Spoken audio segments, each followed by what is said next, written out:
तो दोस्तों जीके उत्कर्ष IQ में आप लोगों को स्वागत है। तो दोस्तों ज्ञान बिंदु GS अकेडमी दोस्तों यह जो है बिहार दरोगा मेंस का सेट है दोस्तों। बिहार दरोगा मेंस का जो कि पोस्ट 1275 के लिए। और दोस्तों ये जो सेट है रोशन आनंद द्वारा तैयार किया गया है। इसमें जो भी मटेरियल है बहुत इम्पोर्टेंट दोस्तों एग्जाम लेवल का क्वेश्चन है। और ये जो है टेस्ट नंबर है 15 है आज। तो आज 15 को ही देखेंगे टेस्ट नंबर 15 को। तो चैनल को सब्सक्राइब नहीं किया है तो कर दीजिएगा और एक बार मेरे वीडियो को लाइक कर दीजिएगा। तो आते हैं प्रश्न पे। तो दोस्तों पहला क्वेश्चन, निम्नलिखित में से कौन सा संविधान सभा की व्यापार समिति के व्यवस्थापन के पहले अध्यक्ष थे? तो इसका सही आंसर हो जाएगा ऑप्शन सी है जो है हरेंद्र कुमार मुखर्जी, जो कि संविधान सभा के व्यापार समिति के व्यवस्थापन के पहले अध्यक्ष हरेंद्र कुमार मुखर्जी थे। आते हैं अगले प्रश्न पर। दोस्तों मेरे चैनल को सब्सक्राइब नहीं किया है तो कर लीजिए और मेरे वीडियो को आप लोग एक बार लाइक कर दीजिए। तो क्वेश्चन होगा, निम्नलिखित में से संसदीय विशेषाधिकार संबंधित प्रावधान किस देश के संविधान से लिया गया है? तो इसका सही आंसर हो जाएगा ऑप्शन ए, यह ब्रिटेन से और ब्रिटेन देश से लिया गया है। यह संसदीय विशेषाधिकार जो है यह प्रावधान ब्रिटेन देश से लिया गया है। अगला प्रश्न है, बम्बई प्रांत को विभाजित कर कब गुजरात और महाराष्ट्र को राज्य का निर्माण किया गया था? जो कि बम्बई प्रांत को विभाजित कर, इसका आंसर डी हो जाएगा 1960 में दोस्तों किया गया था। अगला प्रश्न पर आते हैं, संपत्ति के अधिकार को मूल अधिकार से हटाकर संविधान के किस भाग में रखा गया? इसका सही आंसर हो जाएगा ऑप्शन बी भाग, यह जो है दोस्तों भाग जो है भाग 12 में रखा गया है दोस्तों। भाग 12 में रखा गया है, जो कि यह संपत्ति के अधिकार को मूल अधिकार से हटाकर जो भाग 12 में रखा गया है। अगला प्रश्न है, भारतीय संविधान का अनुच्छेद 43 के क संबंधित है? इसका सही आंसर हो जाएगा ऑप्शन बी, यह जो है निःशुल्क विधि सहायता से संबंधित है अनुच्छेद 43 के क। दोस्तों अभी तक चैनल को सब्सक्राइब नहीं किया है तो कर लीजिए, नहीं तो बाद में आप लोग भूल जाइएगा। उच्च न्यायालय के न्यायाधीश की सेवानिवृत्ति की आयु की संविधान संशोधन द्वारा 60 वर्ष से जो कि 62 वर्ष कर दिया गया था। तो बताना था कौवा संविधान संशोधन। तो इसका सही आंसर हो जाएगा ऑप्शन बी दोस्तों 15वां संविधान संशोधन द्वारा उच्च न्यायालय के न्यायाधीश के जो सेवानिवृत्ति की आयु है 60 से बढ़ाकर 62 वर्ष कर दिया गया। अगला प्रश्न है दोस्तों, रिवीजन कीजिए, इसमें जो भी क्वेश्चन है एग्जाम लेवल का क्वेश्चन है, आप लोग पूरा देखिएगा। राष्ट्रीय आपात की उद्घोषणा की जा सकती है? इसका सही आंसर हो जाएगा सी, जो कि राष्ट्रपति द्वारा मंत्रिमंडल के सलाह पर जो कि राष्ट्रीय आपातकाल की उद्घोषणा की जा सकती है। अगला प्रश्न होगा, राष्ट्रपति अपने शक्तियों का प्रयोग करेगा? इसका सही आंसर हो जाएगा ऑप्शन ए, कि स्वयं अथवा अपने अधीनस्थ द्वारा जो कि राष्ट्रपति अपने शक्तियों का प्रयोग करेगा। अगला प्रश्न है, निम्नलिखित को सम्मिलित कीजिए। तो सम्मिलित करना है तो आते हैं और सम्मिलित करते हैं। तो दोस्तों इस प्रकार इसका सही आंसर हो जाएगा सी हो जाएगा, जो कि पहला है नीतिगत कटौती। तो दोस्तों यह जो है मांग की राशि 1 रुपया करना, इसका मतलब होता है नीतिगत कटौती का इसका मतलब मांग की राशि 1 रुपया करना। बी में है दोस्तों आर्थिक कटौती का प्रस्ताव। तो यह जो है निश्चित सीमा तक कटौती, आर्थिक कटौती का प्रस्ताव, निश्चित सीमा तक कटौती। अगला है संकेतित कटौती। तो यह जो है 1000 रुपये की कमी। संकेतित कटौती का तात्पर्य है 100 दोस्तों 1000 नहीं 100 रुपये की कमी, 100 रुपये की कमी। आते हैं अगले प्रश्न पे। अगला प्रश्न है दोस्तों, विधान परिषद में कितने सदस्यों का चुनाव विधानसभा के सदस्यों द्वारा किया जाता है? तो इसका सही आंसर हो जाएगा ऑप्शन सी 1/3 सदस्य, जो कि विधान परिषद में सदस्यों का चुनाव होता है। विधानसभा के सदस्यों का चुनाव जो होता है 1/3 सदस्यों के द्वारा जो है यह चुनाव किया जाता है। अगला प्रश्न आते हैं 11 नंबर क्वेश्चन पे। तो निम्नलिखित में से सम्मिलित करना है दोस्तों, मिलान करना है। इसका आंसर दोस्तों 1 हो जाएगा। आइए इसे मिलान करते हैं। तो यमन दोस्तों, यमन जो है यह जो है आंध्र प्रदेश, जो कि यमन जो है आंध्र प्रदेश में यह जो है जगह है, और माहे जो है जगह है यह केरल राज्य में है माहे, और कराईकाल जो कि यह तमिलनाडु राज्य में है। तो दोस्तों यह जो क्वेश्चन रिपीट हुआ है आप लोग को याद भी हो गया होगा। अगला प्रश्न पर आते हैं। अगला प्रश्न है, काराकोरम लद्दाख, पीर पंजाल, जास्कर और धौलाधर किस हिमालय के बीच अवस्थित है? तो इसका सही आंसर हो जाएगा, इसका सही आंसर दोस्तों ऑप्शन 1 हो जाएगा, यह पंजाब हिमालय का भाग है। काराकोरम लद्दाख, पीर पंजाल और जास्कर धौलाधर यह जो है किस हिमालय के धौलाधर किस हिमालय के बीच अवस्थित है? तो पंजाब हिमालय के बीच अवस्थित है। अगला प्रश्न है 13 नंबर, देवप्रयाग निम्नलिखित में से किस नदियों का संगम है? देवप्रयाग, इसका सही आंसर हो जाएगा बी, भागीरथी और अलकनंदा, जो कि जो है संगम बताना था देवप्रयाग, भागीरथी और अलकनंदा। अगला प्रश्न पर आते हैं। अगला प्रश्न है दोस्तों, असम पश्चिम बंगाल में बैसाख के महीने में शाम को चलने वाली भयंकर विनाशकारी तूफान को किस नाम से जाना जाता है? जो कि असम में चलता है और पश्चिम बंगाल में चलता है, जो बैसाख के महीने में जो तूफान के नाम बताना है। इसका सही आंसर हो जाएगा ऑप्शन 1, नार्वेस्टर। दोस्तों नार्वेस्टर है जो कि असम पश्चिम बंगाल में बैसाख के महीने में चलते हैं, नार्वेस्टर, जो कि भयंकर विनाशकारी तूफान है। अगला प्रश्न है, कुंडा, कई और बेरी निम्नलिखित में से किस राज्य की एक पारंपरिक सिंचाई प्रणाली है? तो इसका सही आंसर हो जाएगा ऑप्शन 1, यह राजस्थान का है, जो कि यह सिंचाई प्रणाली है कुंडा, कई और बेरी। दोस्तों वीडियो अच्छा लग रहा है तो कमेंट बॉक्स में बताइएगा, भूलिएगा नहीं, और अभी तक चैनल को सब्सक्राइब नहीं किए हैं तो कर लीजिए। प्रश्न है, पोंडू या पेंडा किस राज्य की स्थानांतरित कृषि का स्थानीय नाम है? इसका सही आंसर हो जाएगा ऑप्शन 1, यह आंध्र प्रदेश का है। पोंडू या पेंडा या स्थानांतरित कृषि है, आंध्र प्रदेश राज्य का है। अगला प्रश्न, निम्नलिखित में से कौन सी नदी मकर रेखा को 2 बार काट देती है? इसका सही आंसर हो जाएगा ऑप्शन बी, लिम्पोपो दोस्तों यह मकर रेखा को 2 बार काट देती है। अगला प्रश्न है, बृहद ज्वार आता है, इसका सही आंसर हो जाएगा डी, जब सूर्य जो है ना आता है। दोस्तों फिर से देख लेते हैं। 18 नंबर, बृहद ज्वार आता है, इसका सही आंसर हो जाएगा ऑप्शन डी, जब सूर्य पूर्वी ओर, तो सूर्य दोस्तों यहाँ पर टाइपिंग मिस्टेक है, जब सूर्य और चंद्रमा एक सीधी रेखा में होते हो तब ज्वार आता है। अगला प्रश्न, निम्नलिखित में से किस देश की राजधानी यह स्कोप्ज है? तो इसका सही आंसर हो जाएगा ऑप्शन 1, यह जो है मेसिडोनिया की राजधानी है। दोस्तों किस देश की राजधानी स्कोप्ज है?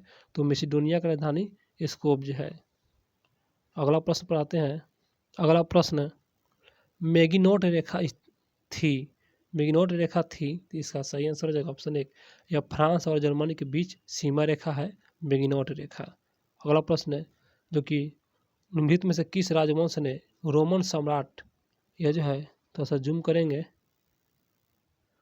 अब आएंगे, निम्नलिखित में से किस राजवंश ने रोमन सम्राट ऑगस्टस के दरबार में राजदूत भेजे? इसका सही आंसर हो जाएगा ऑप्शन सी, पांडे दोस्तों पांडे राजवंश ने रोमन सम्राट ऑगस्टस के दरबार में एक राजदूत भेजे थे। अगला प्रश्न 22 नंबर क्वेश्चन पर आते हैं। अशोक ने मगध के राज सिंहासन पर बैठने से पश्चात देवानाम प्रिय या प्रियदर्शी की उपाधि धारण की, जो कि सही है। इसका उल्लेख अशोक के सभी अभिलेखों में मिलता है, लेकिन केवल एक ऐसा शिलालेख है जिनमें इसका जिक्र नहीं है। वो कौन सा शिलालेख है? इसका आंसर 1, प्रथम लघु शिलालेख, जिसमें इसमें जिक्र नहीं किया गया है, प्रथम लघु शिलालेख में। अगला प्रश्न है, निम्नलिखित में से कौन सी लिपियां अशोक के अभिलेख प्रयुक्त है? तो ये देखते हैं कौन सी अभिलेख जो है अशोक के अभिलेखों में जो कि यहाँ पर मिलता है। सभी अभिलेख देख लेते हैं अशोक का। इसका आंसर तो बी हो जाएगा, जो कि ब्राही, ये भी अशोक का है, खरोष्टी और अरमाइक, ये सभी अभिलेख जो है प्रयुक्त है अशोक के द्वारा है, ब्राही, खरोष्टी और अरमाइक। अगला प्रश्न, निम्नलिखित में से किस स्थान की तामती कहा जाता है? किस स्थान की तामती कहा जाता है? इसका सही आंसर हो जाएगा ऑप्शन 1, यह गिलुंदू ग्लूंद ग्लूंद दोस्तों, ग्लूंद एक जगह है जो कि तामती कहा जाता है, ग्लूंद। आते हैं 25 नंबर क्वेश्चन पे। निम्नलिखित में से सेठिट शब्द किस वर्ग के प्रयुक्त होता है? सेठिट, तो इसका सही आंसर हो जाएगा ऑप्शन बी, यह वैश्य। वैश्य जो है इसी शब्द का प्रयोग होता है, सेठी शब्द। अगला प्रश्न है, अकबर के सुलह ए कुल विचार पर आधारित शासन दृष्टि बनाने में अकबर की मदद किसने की? तो इसका सही आंसर हो जाएगा ऑप्शन बी, यह फौजी द्वारा। दोस्तों फौजी ने मदद किया था, जो कि अकबर के सुलह ए कुल विचार पर आधारित शासन दृष्टि बनाने में अकबर की मदद किसने की? तो फौजी द्वारा किया गया था। अगला प्रश्न, अकबर के द्वारा इबादत खाने के निर्माण किस शहर में करवाया गया था? इसका सही आंसर हो जाएगा ऑप्शन सी, फतेहपुर सीकरी में करवाया गया था, क्योंकि इबादत खाना का निर्माण फतेहपुर सीकरी में कराया गया था। अगला प्रश्न है, निम्नलिखित में से किसके द्वारा मकबरे में सर्वप्रथम 4 बाग पद्धति का प्रयोग किया गया था? 4 बाग पद्धति का, इसका सही आंसर हो जाएगा ऑप्शन सी, बाबर का मकबरा में 4 बाग पद्धति का प्रयोग किया गया था।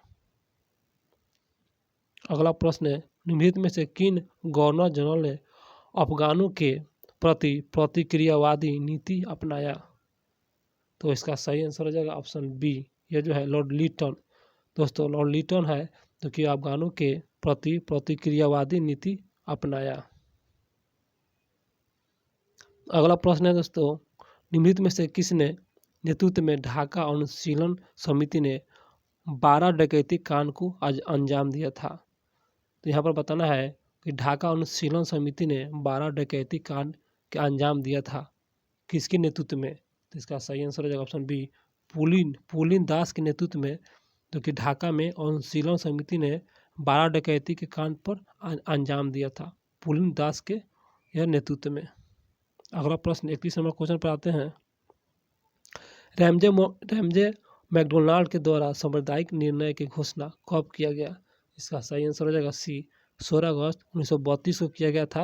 रैमजे मैकडोनाल्ड के द्वारा सांप्रदायिक निर्णय की घोषणा 16 अगस्त 1932 को किया गया था। अगला प्रश्न है, कांग्रेस का प्रथम ग्रामीण अधिवेशन कहाँ आयोजित किया गया?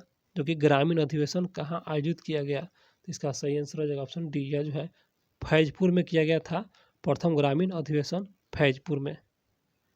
अगला प्रश्न पर आते हैं, निम्नलिखित में से किसके प्रयास से बनारस में संस्कृति कॉलेज की स्थापना किया गया था? जो कि बनारस में संस्कृति कॉलेज की स्थापना। तो इसका सही आंसर हो जाएगा ऑप्शन सी, यह जोनाथन डंकन के जो उसको प्रयास से बनारस में संस्कृति कॉलेज का स्थापना किया गया था। अगला प्रश्न है, 34 नंबर क्वेश्चन पर आते हैं, जहां-ए-जहां-नुमा पत्रिका संपादक बताना है। इसका सही आंसर हो जाएगा ऑप्शन ए, राजा राम मोहन राय द्वारा जहां-ए-जहां-नुमा पत्रिका का संपादक कराया गया था।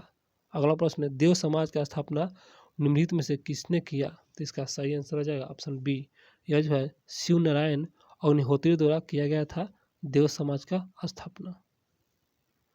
अगला प्रश्न है, सरकार द्वारा अप्रत्यक्ष कर नहीं लगाने अथवा दोस्तों उपदान नहीं देने की स्थिति में सकल घरेलू उत्पादन होगा। इसका सही आंसर हो जाएगा बी, राष्ट्रीय आय के बराबर होगा। अगला प्रश्न है, केंद्र सरकार द्वारा किया जाने वाला ब्याज भुगतान किसके अंतर्गत आता है? जो कि केंद्र सरकार द्वारा जो कि ब्याज भुगतान होता है वह किसके अंतर्गत आता है? इसका सही आंसर सी, राजस्व व्यय के अंतर्गत आता है। अगला प्रश्न है, उपभोक्ता सुरक्षा अधिनियम 1986 द्वारा उपभोक्ता को निम्नलिखित में से कौन से अधिकार प्रदान किए गए हैं? तो 1986 द्वारा उपभोक्ता को कौन कौन से अधिकार है देख लेते हैं दोस्तों। अगला प्रश्न है, निम्नलिखित में से कौन गैर कारक आमदनी में शामिल है? तो गैर कारक आमदनी में शामिल है, इसका सही आंसर हो जाएगा डी, पर्यटन। यह जो है गैर कारक आमदनी में शामिल है पर्यटन। आते हैं अगले प्रश्न पे। अगला प्रश्न है, निम्नलिखित में से किस क्षेत्र में नॉर्मन बोरलॉग को नोबेल पुरस्कार दिया गया था? वह कौन सा क्षेत्र है? इसका आंसर बी, अर्थशास्त्र में दिया गया था। नॉर्मन बोरलॉग को पुरस्कार दिया गया था, नोबेल पुरस्कार अर्थशास्त्र में दिया गया था, अर्थात दोस्तों अर्थव्यवस्था में दिया गया था, वही हुआ आते हैं अगले प्रश्न पे। अंतर्राष्ट्रीय मुद्रा कोष का मुख्यालय कहाँ अवस्थित है? इसका सही आंसर हो जाएगा ऑप्शन बी, यह वाशिंगटन डीसी में अवस्थित है। अंतर्राष्ट्रीय मुद्रा कोष वाशिंगटन डीसी में इसका मुख्यालय है। दीवान निगारा किस देश की संसद का नाम है? बहुत अच्छा प्रश्न है। इसका आंसर बी, मलेशिया का है। दीवान निगारा मलेशिया का संसद का नाम है। अगला प्रश्न है, विश्व हिंदी दिवस प्रति वर्ष कब मनाया जाता है? प्रति वर्ष इसका आंसर एक 10 जनवरी को मनाया जाता है विश्व हिंदी दिवस। अगला प्रश्न है, चाइनीज ग्रीप शब्द का संबंध किस खेल से है? इसका सही आंसर हो जाएगा ऑप्शन सी, यह टेबल टेनिस से है। चाइनीज ग्रीप का संबंध टेबल टेनिस से है। अगला प्रश्न है, बेल बाकर कप जो है किस खेल से संबंधित है? इसका आंसर बी, मुक्केबाजी से संबंधित है। बेल बाकर कप मुक्केबाजी से संबंधित है। दोस्तों बेसबॉल में 9 खिलाड़ी होता है, खो खो में 6 होता है, याद रखिएगा। अगला प्रश्न है, हाल ही में 16वें वित्त आयोग का अध्यक्ष किसे नियुक्त किया गया था? बहुत अच्छा प्रश्न है। इसका आंसर है यह अरविंद पनगरिया को, जो कि यह 16वें वित्त आयोग के अध्यक्ष हैं। भारत का पहला पनडुब्बी पर्यटन किस राज्य में शुरू किया गया? इसका सही आंसर हो जाएगा ऑप्शन एक, गुजरात में शुरू किया गया था, जो कि पहला पनडुब्बी पर्यटन है जो कि गुजरात राज्य में शुरू किया गया है।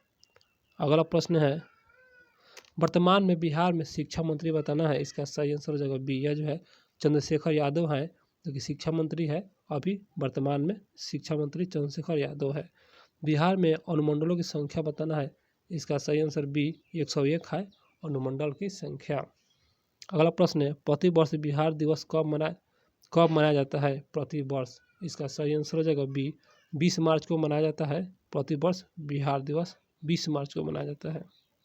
आते हैं दोस्तों, और यहाँ पर मिलान करना है सूची 1 सूची 2। इसे सूची 1 सूची 2 है, आइए इसे मिलान करते हैं। तो इसका सही आंसर हो जाएगा दोस्तों ऑप्शन सी। तो यहाँ पर है उच्च वेग, तो यह जो दोस्तों मैक से दर्शाया जाता है, उच्च वेग को मैक से।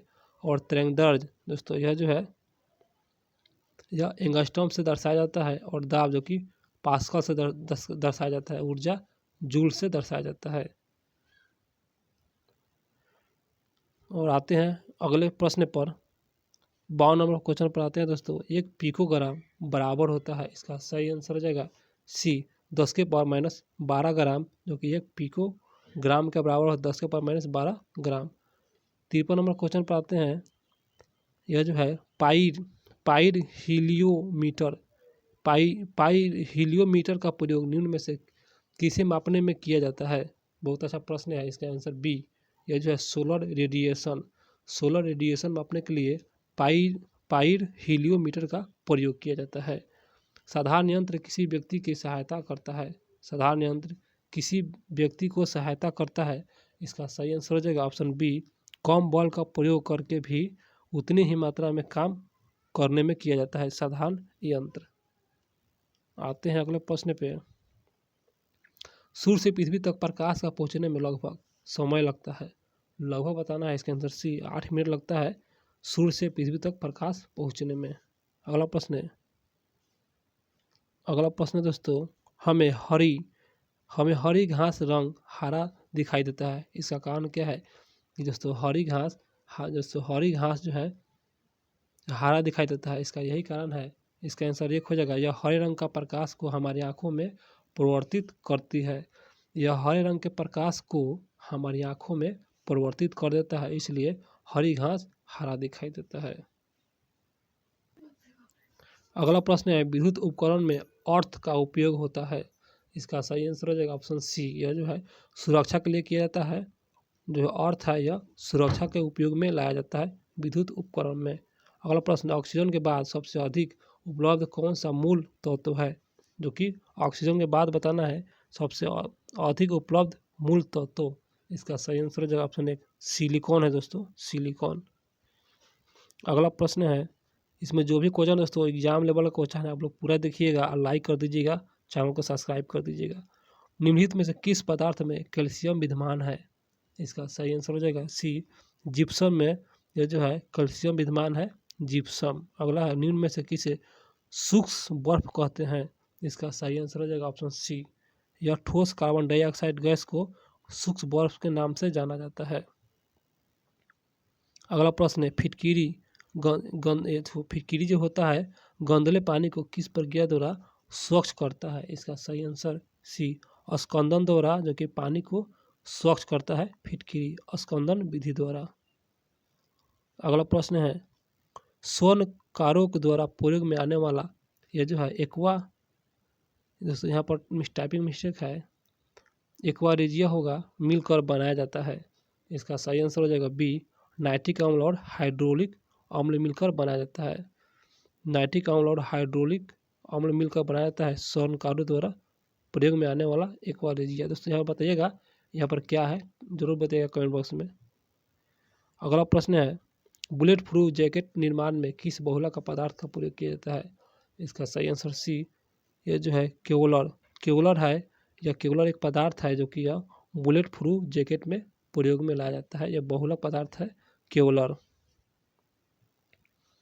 अगला प्रश्न है मकड़ी द्वारा उत्पादित रेशम कहलाता है? इसका सही आंसर हो जाएगा सी, यह गौसमीर रेशम के नाम से जाना जाता है, जो कि मकड़ी द्वारा उत्पादित रेशा को गौसमीर के नाम से जाना जाता है। निम्नलिखित में से कौन सा रूपांतरिक स्तंभ है?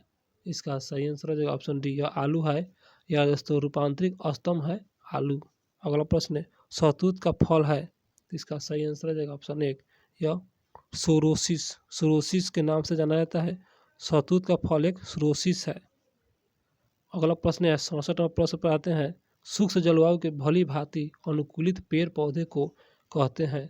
इसका सही आंसर हो जाएगा बी, मरुदभिद के नाम से जाना जाता है, जो कि सूक्ष्म जलवायु के भली भांति अनुकूलित पेड़ पौधों को मरुदभिद के नाम से जाना जाता है।